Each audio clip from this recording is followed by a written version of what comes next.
कागज़ की ये महक ये नशा रूठने को है, ये आखिरी सदी है किताबों से इश्क की। सिंपल एक ही वजह, हमारी यूथ को पता ही नहीं कि किताब पढ़ना एक नशा है। जैसे सिगरेट पीना एक नशा है, जैसे फिल्में देखना एक नशा है, जैसे सीजन देखना एक नशा है। पूरी की पूरी यूथ स्क्रीन एडिक्टेड है, वो बुक एडिक्टेड है ही नहीं। उन्हें पता ही नहीं कि किताब के अंदर भी एक पूरा जहान है, वो भी आपको अपने अंदर खींच लेगा। जैसे बंदा सिगरेट पिए बगैर नहीं ना रह सकता, किताब बीन बंदा किताब पढ़े बगैर नहीं रह सकता। लेकिन किताबों का इल्म बड़ा ज़रूरी है, किताबों का नशा बड़ा मुफीद। अल्लाह करे तुम लोगों को किताबों का नशा लग जाए। इवन हमें तो हुक्म दिया गया है कि इल्म हासिल करो माँ की गोद से गौर तक, और इल्म मोमिन की मिरास है, जहाँ से मिले ले लो। अब इल्म आप कैसे हासिल करेंगे? या उस्तादों से हासिल करते हैं या आप किताबों से हासिल करते हैं। आप यकीन करें, मीडिया के ऊपर जो कुछ आप देख रहे हैं ना, जो इन्फॉर्मेशन आपको मिलती है, ये किताबों का उशरे अशीर भी नहीं है, ये 1% भी नहीं है किताबों का। किताबों के अंदर बड़ा इल्म है, बड़ा इल्म है। और किताबें जेन्युइन एक एडिक्शन है। किताबें पढ़ने वाले बंदों को ना, जो नहीं ना पढ़ते, उन्हें लगता है कि ये कोई खलाई मखलूक है, ये बड़ी कोई एक्स्ट्रा ऑर्डिनरी लोग हैं। कुछ भी एक्स्ट्रा ऑर्डिनरी नहीं है। अगर आप एक बंदा कहें ना कि मैं दिन में 3 फिल्में देखता हूँ, आप कहेंगे हाँ देख लेते हो, उसे एडिक्शन है फिल्में देखने की।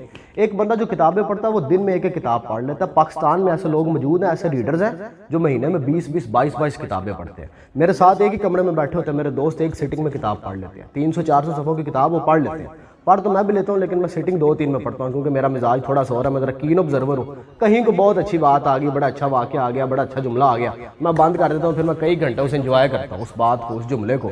ये भी एक बड़ी अहम बात है कि आप अपना फोकस स्पैन बना के रखें। किताबें आपको इल्म देती हैं, किताबें आपका सीना कुशादा कर देती हैं, आप तंग नज़र नहीं रहते। माशरे के अंदर जितने मसाइल हैं ना, यकीन करें आधे से ज़्यादा किताबें पढ़ने से हल हो जाएंगे। ये जो साइकोलॉजिकल मसाइल हैं, किताबें आपको वसीउ नज़र कर देती हैं। एक ही किताब है जिसे आपने ज़िंदगी पे अप्लाई करना है, वो है अल्लाह रसूल की किताब।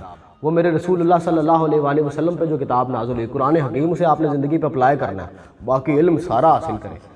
किताब पढ़ने की जर्नी आप आज से शुरू कर सकते हैं। मैं समझता हूँ कि ये कल्चर बड़ा बना हुआ है स्क्रीन वाला, इसमें बड़ा मुश्किल है किताब पढ़ना, लेकिन आप किताब पढ़ना शुरू करें। किताब की दुनिया ही और है, स्क्रीन पे वो बात ही नहीं है जो किताब के अंदर बात है।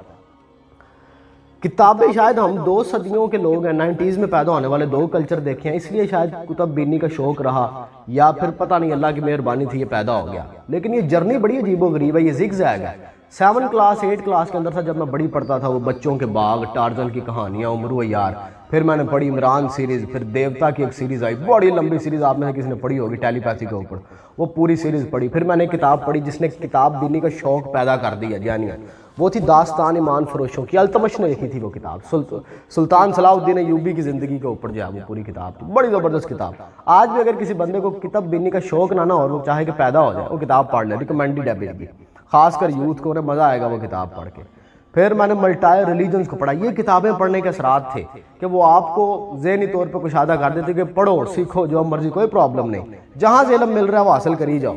लेकिन फिर एंड पे आप पहुँचते हैं अल्लाह की मेहरबानी के साथ, अगर आप अल्लाह से दुआ करते रहें तो फिर आप पहुँच जाएंगे, लेकिन इल्म हासिल करते रहें। मैंने मल्टीपल जो है वो उलूम को पढ़ने की कोशिश की, मैंने मल्टीपल रिलीजन्स को पढ़ने की कोशिश की है।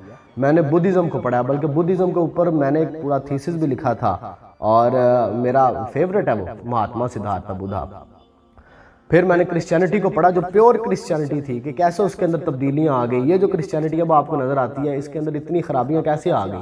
जो प्योर क्रिश्चियनिटी थी वो कैसे थी। मैंने हिंदू मत को पढ़ा, भगवत गीता को पढ़ा, रामायण को पढ़ा, मैंने मल्टीपल अफसाने पढ़े हैं, फिक्शन पढ़ी है, चेतन भगत को मैंने पढ़ा है, पंडित कोकाराम को पढ़ा है। जैसे एक बंदा कहता है ना, मैं साल 100 फिल्में देखना हूँ, मैं कई तरह की किताबें पढ़ता हूँ, और ये कोई मुश्किल काम नहीं है, कोई मुश्किल काम नहीं है, कोई एक्स्ट्रा ऑर्डिनरी नहीं है। जैसे एक बंदा कहे मैंने साल में 100 फिल्में देखी है, तो क्या ख्याल है, एक बंदा साल में 25-30 किताबें नहीं पढ़ सकता। लेकिन किताबें पढ़ने से इन्फॉर्मेशन बढ़ी जाती है। फिर अल्लाह ने मेहरबानी की, मैंने बड़ा टर्न मारा, और जब इस्लाम के ऊपर स्टडी करने लगे तो मेजर चीज़ें पढ़ने के बाद मैंने मुख्तलिफ सेक्ट्स के बड़े बड़े लोगों को पढ़ा, उन्हें वक्त दिया। मैंने मौलाना वहीदुद्दीन खान साहब को पढ़ा, मौलाना मौदूदी साहब को पढ़ा है, सुना है, डॉक्टर इसरार साहब को पढ़ा और सुना, डॉक्टर तारुल कादरी साहब को, डॉक्टर अहमद रफ़ीक अख्तर साहब को, डॉक्टर जाकिर नाइक साहब को। उसके अलावा मैंने रिसेंटली लामा जवाद नकवी साहब को बड़ा सुना, उन्हें पढ़ा भी है, बहुत अच्छा लिखते हैं, बहुत अच्छा बोलते हैं। मैंने सैयद नसीरुद्दीन नसीर शाह साहब को बड़ा सुना है, वो बड़ा ज़बरदस्त बोलते हैं, मुझे बड़े पसंद है वो भी। अल्लामा खादम हुसैन रिजवी साहब को